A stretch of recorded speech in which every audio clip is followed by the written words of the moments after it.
O Homem na Ponte de Williamsburg. Hoje vou contar uma história que arrepiou até mesmo os moradores mais céticos de Nova York. É sobre uma garota comum, alguém como eu ou você, que viveu algo que desafia qualquer explicação lógica. Vocês conhecem a Ponte de Williamsburg? Durante o dia, é um marco da cidade, cheia de ciclistas e pedestres. Mas à noite o cenário muda. Sob a luz fraca dos postes, ela se transforma em algo que muitos preferem evitar. Dizem que há algo ou alguém à espreita. Mas será que isso é apenas lenda?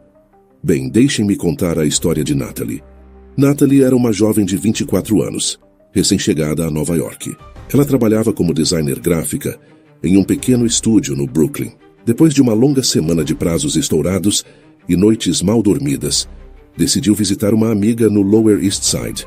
A noite correu tranquila, regada a conversas e vinho até que o relógio marcou 1h30 da manhã. O metrô estava fora de questão, e Natalie decidiu atravessar a ponte a pé para economizar. Afinal, ela já tinha feito aquele caminho dezenas de vezes sem problemas. A noite estava fria, mas clara. O silêncio era interrompido apenas pelo som ocasional de um carro passando ao longe. A ponte parecia deserta, exceto por um homem parado ao longe, encostado no parapeito.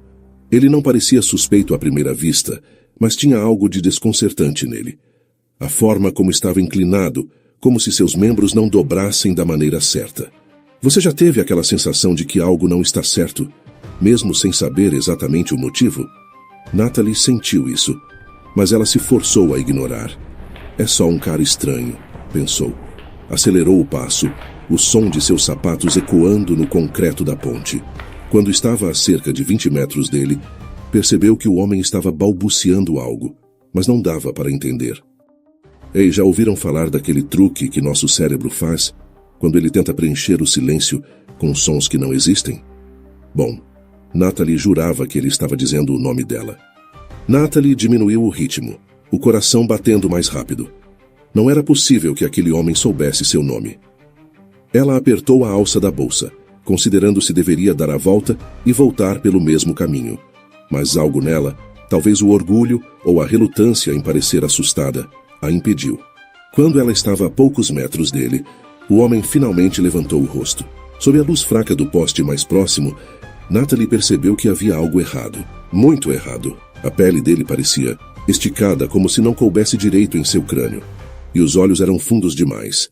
Duas cavidades escuras que não refletiam a luz. Ele abriu a boca para falar, mas o som que saiu não era humano. Era um grunhido baixo, um som úmido e sufocado que fez os pelos da nuca de Natalie se arrepiarem.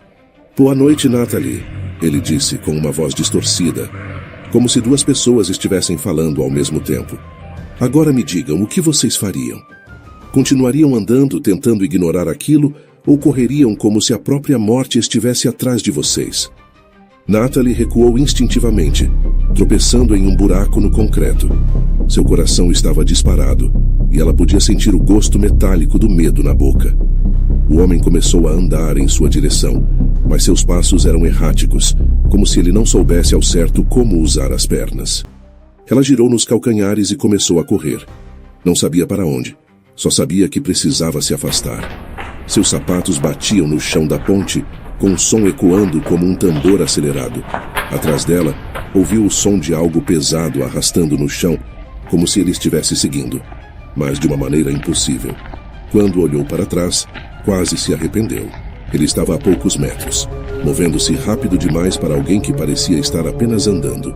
E então, algo ainda mais horrível aconteceu. O homem começou a mudar.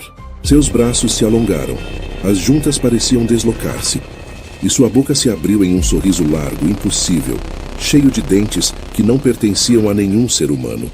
Agora me digam, vocês acham que Natalie estava apenas imaginando coisas? Ou há algo mais sinistro escondido nos cantos escuros de nossa realidade? Ela gritou, um som estridente que ecoou pela ponte, mas ninguém respondeu. A cidade parecia ter desaparecido, deixando-a sozinha com aquela coisa. Natalie correu como nunca antes, o ar queimando em seus pulmões, até que finalmente avistou o fim da ponte. E então, como se o universo estivesse zombando dela, seu pé escorregou em um pedaço de concreto solto. Natalie estava paralisada. O som do impacto do corpo contra a água era ensurdecedor no silêncio da noite. mas ela não conseguia acreditar no que tinha acabado de ver. Por instinto, se arrastou até o parapeito da ponte e olhou para baixo.